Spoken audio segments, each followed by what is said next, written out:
Good morning. Happy Hump Day.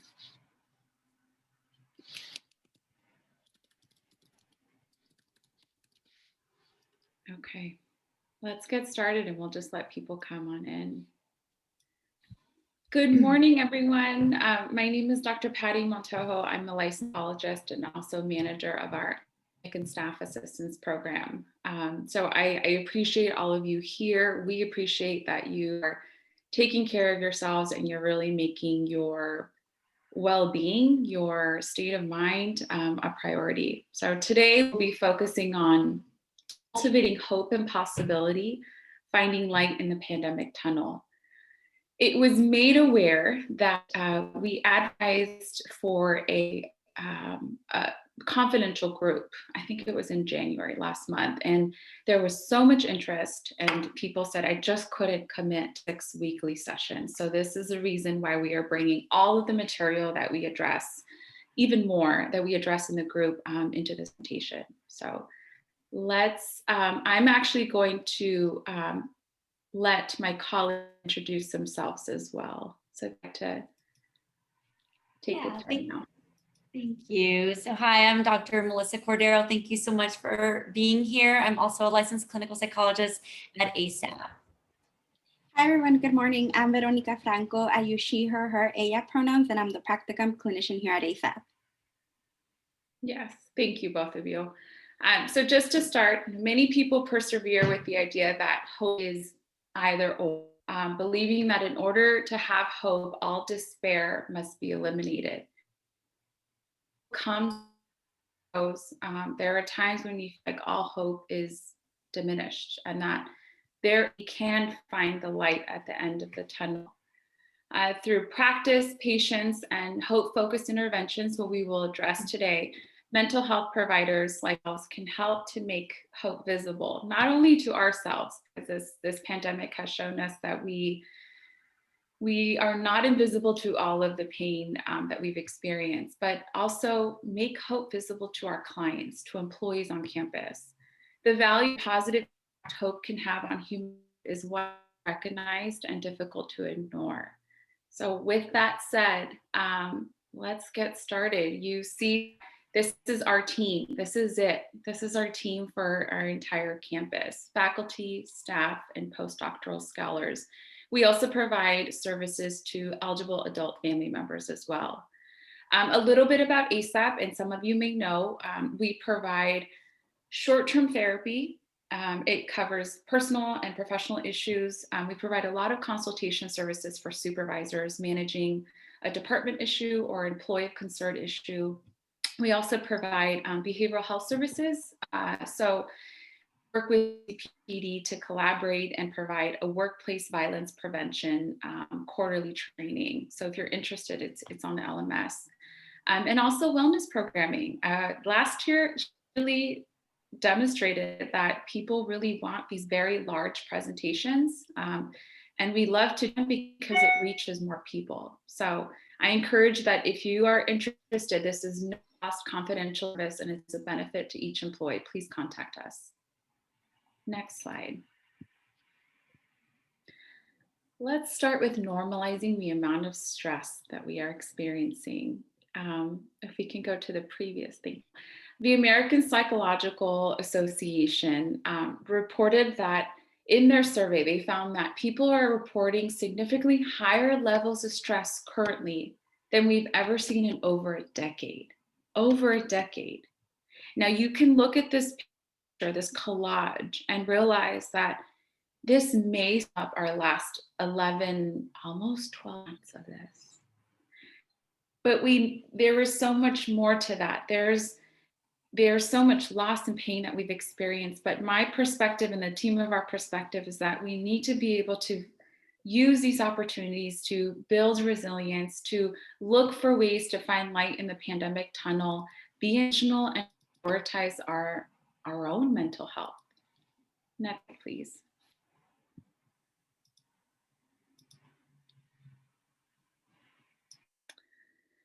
US adults report highest stress levels since the early days of the pandemic. 84% of adults reported feeling at least one emotion associated with prolonged stress in the last 2 weeks. And some of those common symptoms, and maybe some of you can resonate, are anxiety, sadness, and anger. We found that average reported level during the last month was on a 5.6 on a scale from 1 to 10, where 1 means little stress and 10 means a great deal of stress. This is higher than what was found in April 2020. Dr. Arthur Evans is the Chief Executive Officer of the American Psychological Association, and he also stated, nearly a year into the pandemic, prolonged stress persists at elevated levels for many Americans. As we work to address stressors as a nation, from unemployment to education issues, we can't ignore the mental health consequences of this global shared experience.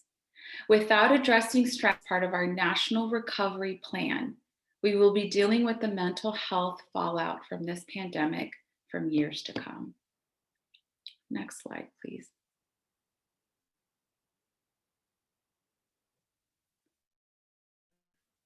With that said, 2020 was a learning experience for many of us. It taught us that we need concrete ways to foster our well-being and then our relationships with others. Dr. Haas, who's a doctor in Oakland, found that he collected data and found that some ideas will have embraced in 2020 that we can all try to hold on to moving forward in the year ahead. And this is what he found. Next slide. Humility. As it turns out, being humble can be a good thing. There's a rich body of research to suggest that humility first makes us question our assumptions, often leads to listening to other people's ideas. It helps us adopt a more other-oriented and less self-oriented outlook. Gratitude and a greater sense of connection often follow. Humility is also a first step in self-compassion. When we have a modest view of ourselves, we see our flaws more easily and can judge ourselves less harshly. Second skill that's recommended for this year ahead is compassion. And Melissa will talk more about this later in the presentation. For mental health providers, this is an example. Compassion is foundational in how we move through our world, and it should be our greatest source of inspiration and energy. But all too often, we sometimes rush to the diagnosis and to the treatment, and perhaps miss this crucial step of generating compassion, especially now when the demand is so high for service.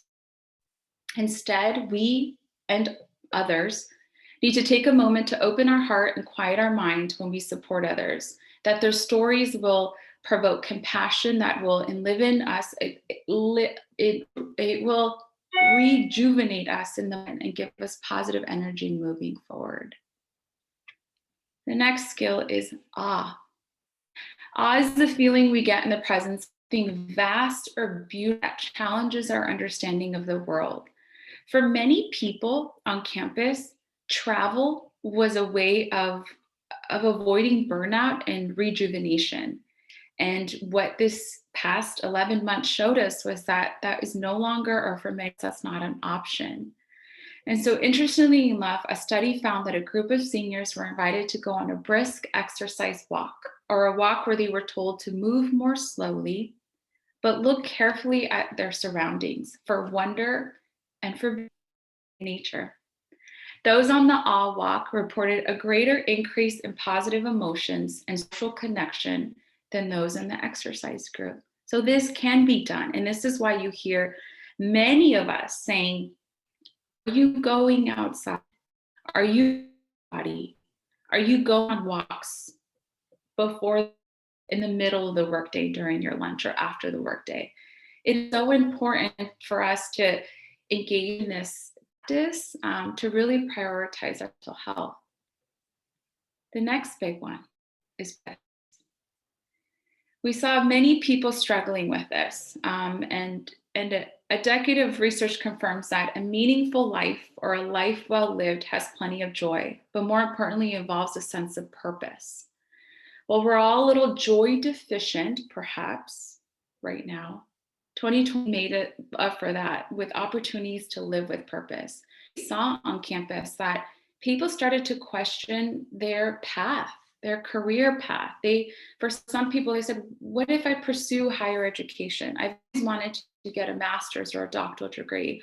Or is the work that I'm doing giving me meaning and purpose? And those are really difficult questions to engage in, to actually reflect on. For many of us, living in purpose has been wearing a mask. It's been taking the precautions to keep ourselves safe and to keep those others safe. For many of us, it's been teaching our kids in remote instruction. It's been caring for our elderly neighbors, or it's been engaging in political activism. The next skill is love. Love. As we know now, one of the few bright sides of 2020 was a great sense of shared humanity that we developed, a greater sense of concern for others, and an awareness of our need for connection. Connection is what we hear across campus from employees saying, I am really needing connection right now. For those that live in a very vibrant high school household, or for those that live by themselves, they're still yearning for this sense of connection that we had, or we maybe took advantage of before the pandemic. And people join groups and they join these social clubs because they're really wanting that connection. And so I'm hoping that some of these skills resonate with some of you, and that you're able to make an intention and perhaps experience that this week or this month. Next slide. Now, I gave you some wonderful skills to use here, but people often say, Patty, Melissa, Veronica, I'm experiencing stress at level I've never experienced before. Help me. Make it go away. And we can't make it go away, but we can give you some tips, and Melissa will provide a different perspective in ways to manage stress. But these are just some very easy, simple ways. Take a break. Give yourself permission to take a break from the news, social media, even in people who take up a lot of energy. Constantly exposing ourselves to negative information, images, and rhetoric maintains our stress at very unhealthy levels. We know that stress causes health issues. We know that stress causes mental health symptoms like depression or anxiety. And so I do think that stress is something that we can all do to manage. The 3 good things rule. Practice the rule of 3 good things and ask friends and family to do the same. The rule states that at the end of each day, reflect on 3 good things that happen, large or small. This helps decrease anxiety, counter depression, and build emotional resilience. The next one is practice self-care. And I know some people are like, I am tired of that word self-care, and I get it, but maybe you can change it in a way that resonates with your values or perspective. It's taking care of yourself. It's prioritizing yourself. And it's even in a 15-minute increment, you can take a short walk. You can call a friend. You can watch a funny show, or even watch I have to disclose that I was having a very difficult, stressful day. Yes, this happens to psychologists as well. And I have colleagues who are psychologists in the community, and one person sent a video of a judicial hearing and the cat filter that a lawyer couldn't remove. And I could not stop watching that video because it brought so much humor and laughter. And after watching the video many times, I won't disclose how many, my mood was lifted. I felt like I could see some light, can have some hope and move forward. The next one is staying connected with friends and family. This helps build emotional resilience so that you can support one another. And the last simple manage stress is keep things in perspective. Try to reframe your thinking to reduce negative interpretations of day-to-day experiences and events. For some, thinking may spiral and build upon one thought can build and actually get into this spiraling effect that affects mood. So checking those thoughts is a good practice to have. Next slide. Hope. I have hope in the title. So let's go down this path. How can we find the motivation to pursue our goals and the resilience to pick ourselves up when things go wrong? And there's no magic answer to this. My hope is that I can provide some insight and maybe some possible interventions that will help you when you have clear, direct goals, but the challenges and the barriers seem so heavy. Next slide.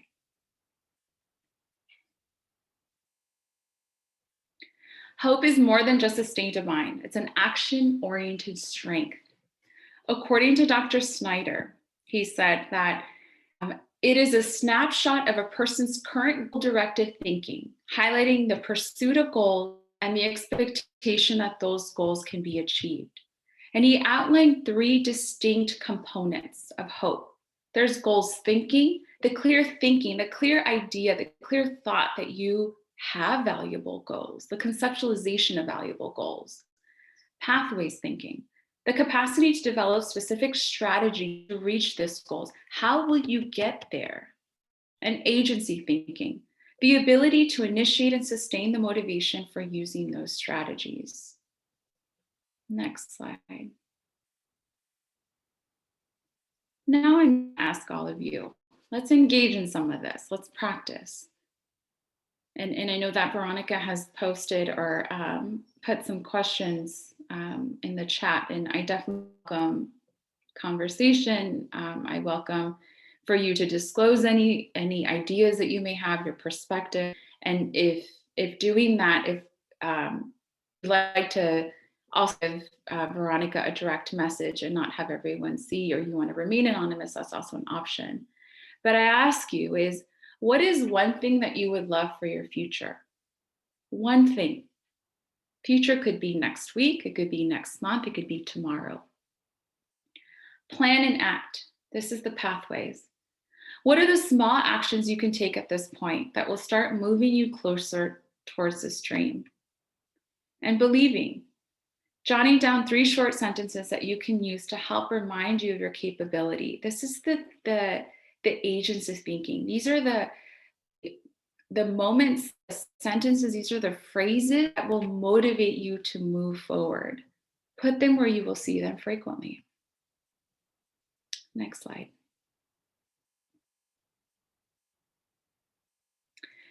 You all probably, and I just want to emphasize that there are many benefits of having hope. Greater physical and psychological well-being, improved self-esteem, better interpersonal relationships. Individuals with high hope are more likely to view stressful situations as challenging rather than threatening.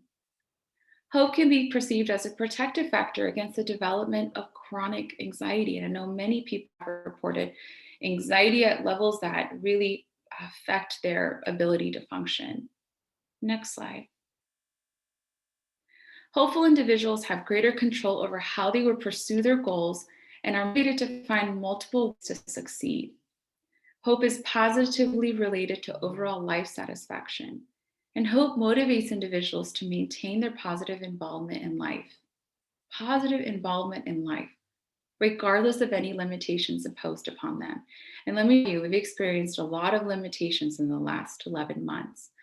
So I'm hoping that we're all able to find that light at the end of the tunnel and really engage in some of these interventions. Next slide. With that said, because of people are reporting high stress levels, mental health symptoms, and for some people are meeting criteria for mental health medical diagnosis, we need to engage in prevention. And so we have our YouTube channel, which all of these presentations, the last 11 months have been, recorded and also posted on this YouTube channel. That is one silver lining in this time, or in these times. And we have other people who are media psychologists. We have Dr. Maria Espinola. I believe she's in the College of Medicine in Cincinnati, and this is what she does. This is part of her role, professional role, is she has about 40 to 50 wellness videos, both in English and Spanish. And although these videos don't supplement or don't replace mental treatment, I do think that some of these can prevent or manage symptoms. And now I will hand it over to my wonderful colleague, Dr. Melissa Cordero, that talk a little bit about burnout, compassion, and meaning and purpose. All right, thank you. So we are all just trying to brace ourselves for this continuation of a year like no other. And I know a lot of us were burnt out before the pandemic. So I can only imagine where people are right now. And so I wanted to talk a little bit about this. We're all familiar with stress, and a lot of us experience stress, but when does it sort of cross the line to burnout? And so, of course, stress is one of the warning signs that we could be becoming burnt out. But another aspect is cynicism. Also beginning to have negative feelings towards ourselves and our coworkers, and beginning to feel like we're just needing to do the bare minimum to survive. And so these are the key sort of symptoms that we can really look at to see where are we in our level of burnout, or are we just stressed? And so we can see how we can address it. So one thing I really want to highlight is that burnout is seen as an organizational issue. It's not a personal issue. The World Health Organization describes burnout as an occupational phenomenon, which is a response to chronic job stressors that are not effectively managed. And so this is something that we need to look at as a whole, as an organization, as a department, and recognize that it's not something saying that I'm not doing my job well enough, or that I'm just not able to manage my stress. There's more to it. And so this is why I want to bring light to it, so we can decrease the shame that a lot of us can feel if we're feeling burnt out, or we can't manage all the tasks that we have. It tends to create a lot of silence. And so then we end up being isolated in this experience rather than openly talking about it and seeing how we can address it as an organization. So we can go ahead to the next slide, and we'll talk a little bit more about how to address this. So these are 3 first steps that we can begin to do so that we can feel we have some agency and we have some control. One is getting enough rest, and I know easier said than done. There are certain things that we can do to improve our sleep. We'll go in much more detail. I'll be providing a presentation on this later, but for now, just some basic things that we can do is to try to go to bed at the same time, try to wake up at the same time every morning, and to try to train your brain for sleep, like slowing things down 2 hours before you're wanting to go to sleep, making sure we're minimizing our exposure to the news before sleep. Just some of these small things that we can begin to shift right now. Another thing is to do only one thing at a time. And I know we all multitask, but distractions are actually costly. We may think that we can juggle a lot, maybe just quickly answer an email and pause what we're doing, but actually doing something as simple as that, or even just taking a phone call, it can increase the amount of time necessary to finish the first task that you were doing by as much as 25%.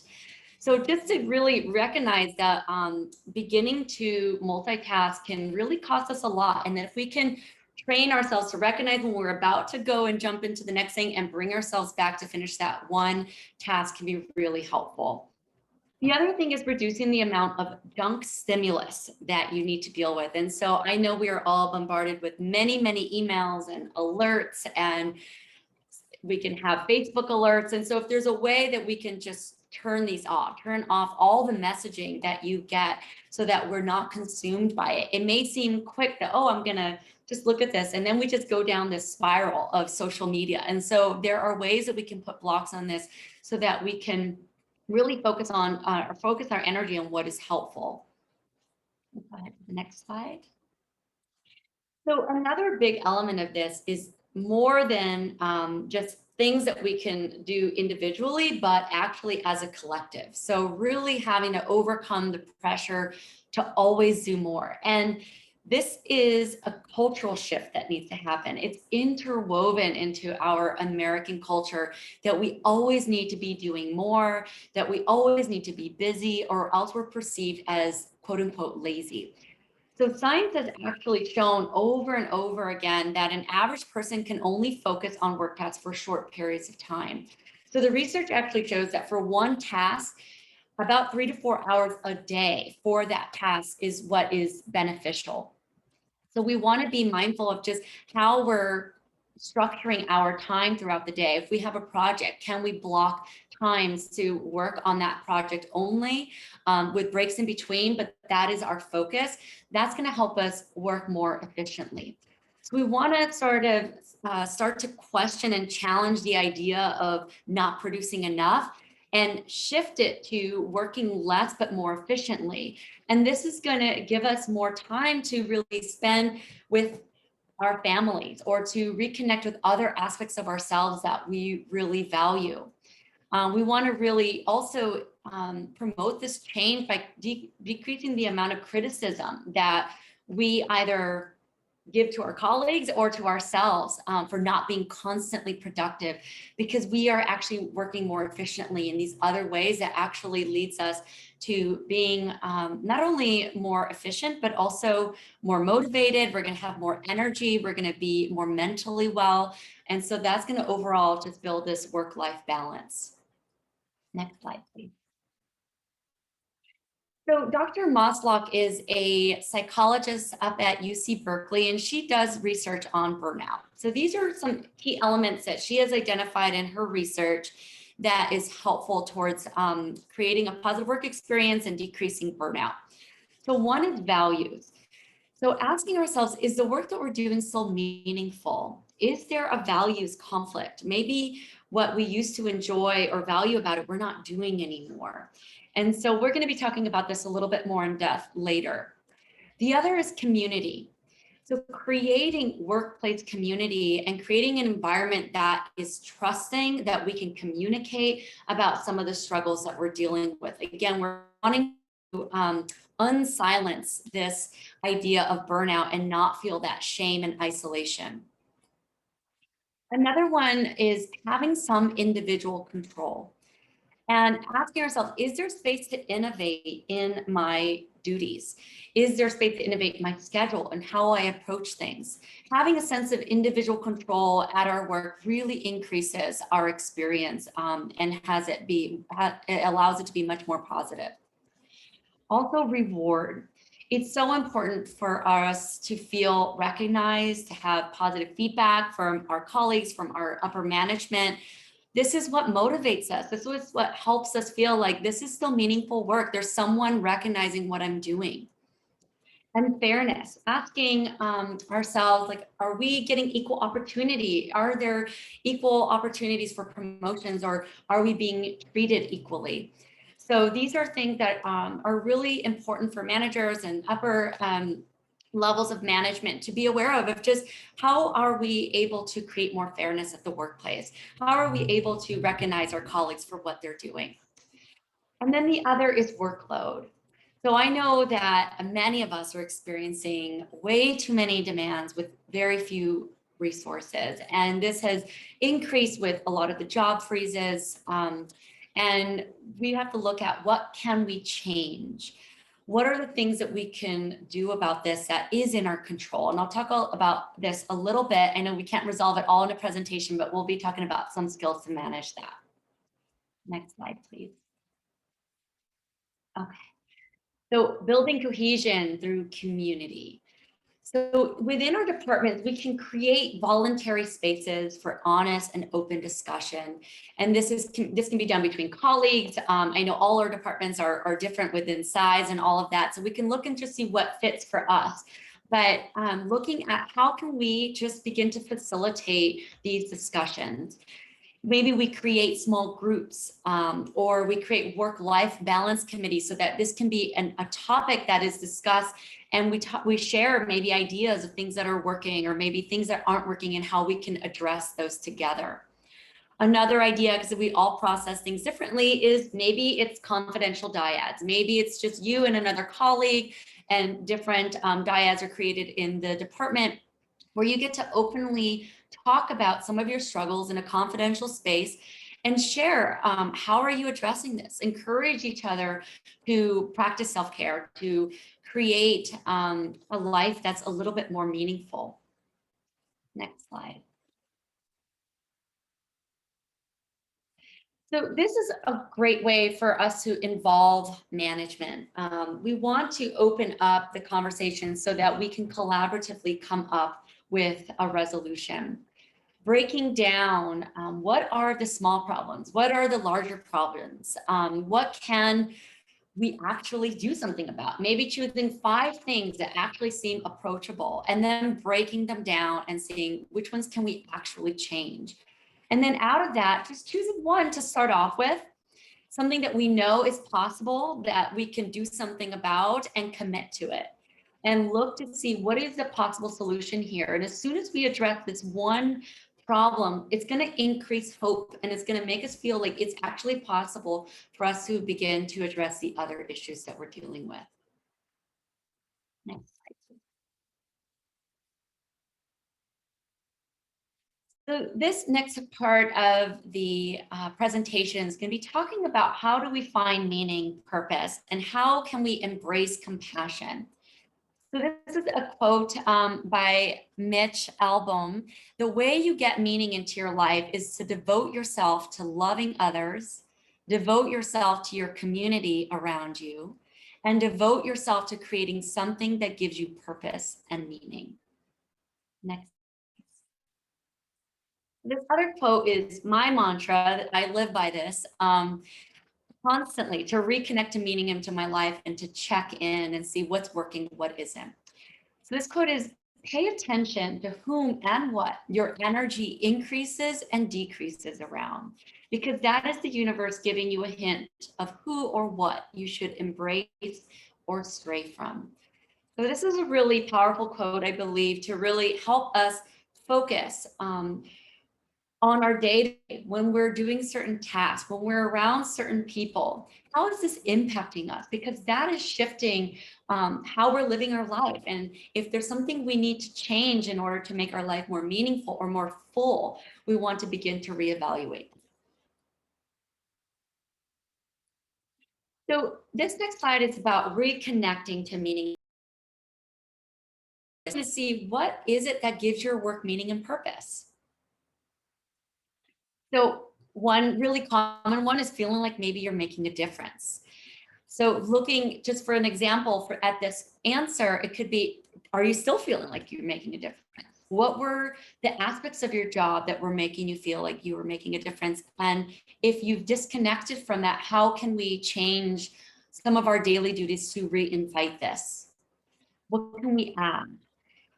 What do we need to adapt so that we can maybe fit it into this new reality where maybe some of us are working remotely? So feel free to respond in the chat throughout. I'm going to be asking lots of questions. I know Veronica's asking some questions to just generate thought and for us to really begin to reflect on some of these things in our lives. Next slide, please. So meaning and purpose actually provides a lot of benefits. It first gives us a very clear path. It gives us direction in where we want to go in our future. It also increases job satisfaction as well as physical and emotional health. And most importantly, we want to make sure that we recognize that this actually requires a long-term goal. This isn't something short-term that we find meaning today and we just forget about it. It's a long-term goal that we have to invest our time, our energy, and usually this goal has to do with inspiring change in the world. So that's what makes it meaningful. So these are some questions that can help us lean towards really looking at our lives and reflecting what really gives our life meaning and purpose. So maybe we can even start off by how you specifically define purpose. And feel free to jot any of these down in the chat, or you can just write on your own for your own purpose of just reflecting. Ask yourself, what is most important to you in your life? A really important question is also, what matters and why do you care? Oftentimes, we think something really matters, and then we really reflect on why do we actually think this matters so much? And it may not be a reason that matches the amount of energy that we're putting into this goal. So we want to reflect on this and see if anything needs to shift. Another question is, what would you like people to say about you? What does it mean to have a good life and to be a good person? And another one is, what is one huge accomplishment you would like to be remembered by? So these are just some questions to guide us in the direction of finding meaning and purpose and reconnecting to our values, and knowing that those values can change. And a lot of us may have realized things have shifted for us after the pandemic, and maybe has caused us to really reevaluate what's important in our life. Next slide, please. So some good questions to also ask us in the moment, because I know a lot of these meaning and purpose questions can be long-term, bigger questions. A way to kind of also bring it back into the moment is just asking ourselves, what do we need to be okay right now? And allowing for space of various amount of emotions, that it's okay to be angry, it's okay to be sad, and there's time for that and to be in it, because emotions give us information. And then there's also a time to lean in on support. We want to also remember that finding meaning and purpose doesn't come without a challenge. It's not easy. It takes time to figure out, and it's not just a box that once I found meaning in my life, it's done. It's something that we constantly have to return to and reevaluate. We may have to return to it and really look at it moment to moment or day by day. Things are constantly changing. And so to not get fixated on what we thought was meaningful maybe a few years ago, and we were still on that goal, but maybe that has shifted. So allowing for flexibility and openness. Next slide, please. So the next part of the presentation is on compassion. This is something that I'm extremely passionate about. I always find a way to incorporate it because I do feel it has a lot of benefits. Next slide, please. So some of the benefits are that it increases happiness, life satisfaction, optimism, perceived confidence, and motivation. And I know a lot of us are struggling with some of these areas right now, especially during the pandemic. And it actually increases success and productivity. And I love to highlight this point because usually what I hear people say is, if I'm too compassionate with myself, maybe I'm just gonna not be as successful, or I won't be as productive. Or if I'm not a perfectionist or hard on myself, maybe I just end up doing really poorly at my job. But this is actually not true. The research shows that we are actually more successful because we're willing to look in and reflect and see what needs to change. What do I need to do differently? But if we're judging ourselves and criticizing ourselves, sometimes it's just too painful to look in, and we just avoid it or distract or become defensive. Another great benefit is that it decreases anxiety, depression, rumination, and fear of failure. So these are just some of the benefits that we can experience from incorporating some of the compassion, more compassion in our lives, and also with others. Next slide, please. So when do we incorporate compassion? So when we are confronted with our own inadequacies or that of others, when we're beating ourselves up or feeling shameful, when we're experiencing painful events that are not in our control, and I know a lot of things right now during this time feel out of our control. When we're angry or frustrated with ourselves or others, it's a really powerful one. The more empathy we have for ourselves or others, it helps decrease that frustration. I know sometimes we feel justified in our anger, and we can be, but by having empathy towards others, it actually benefits us. We're not holding on to that anger. It softens it a little bit. And also when we're not able to understand others. Next slide. So these are some ways that we can begin to put compassion into practice. The first and hardest step is catching the critical voice.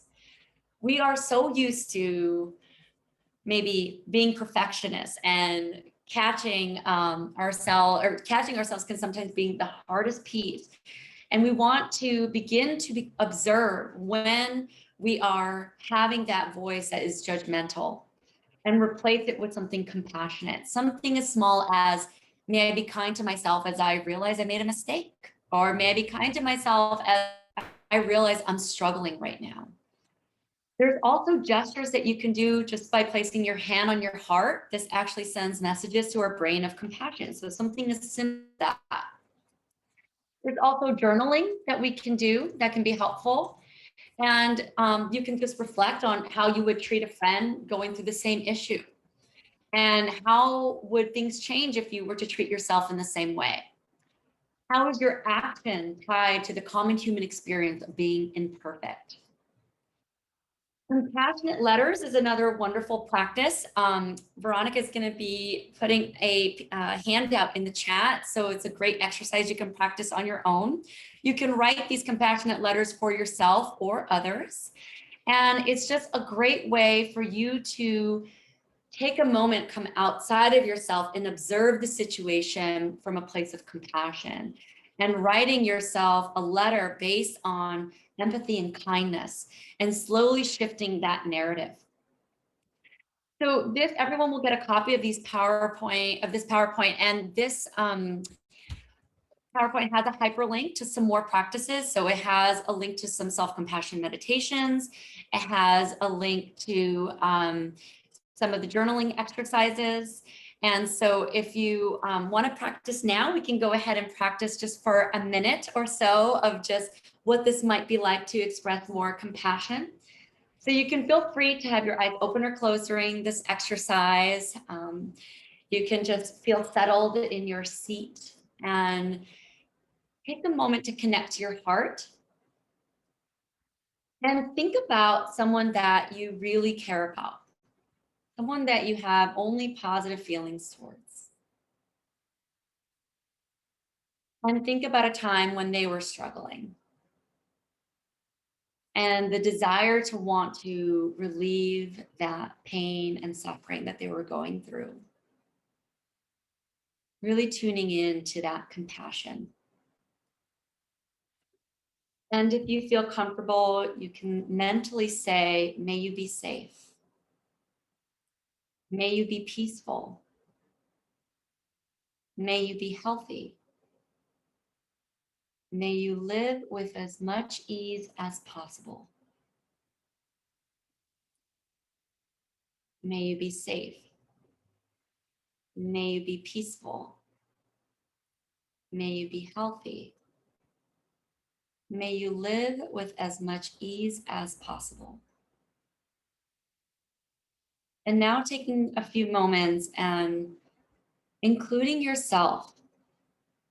Maybe a time where you were struggling, maybe now with what you're dealing with. And including yourself here at the heart center.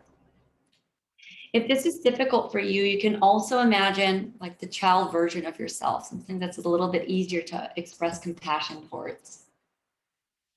And think about a time that you were struggling. Reminding yourself that it's part of the common human experience to be imperfect, to deal with challenges, and know that you, just like this loved one, deserve that same compassion and empathy. And you can mentally say, may we be safe. May we be peaceful. May we be healthy. May we live with as much ease as possible. Once again, may we be safe. May we be peaceful. May we be healthy. May we live with as much ease as possible. And just taking a few moments, letting those words settle. Maybe taking a few deep breaths. And gently opening the eyes whenever you're ready.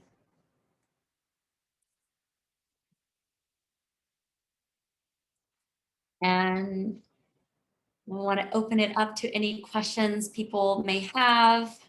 And just want to be respectful of your time. I know a lot of us are transitioning to the next meeting. So we want to just open it up briefly for any questions. Any questions or comments? I know usually we run out of time, and after attending a really great workshop with the Ombud, Dawn decided that we need to create a culture where we're not just working hours and there is no time for transition. So we are practicing this at up and ending at 10:50 to give you that time. So any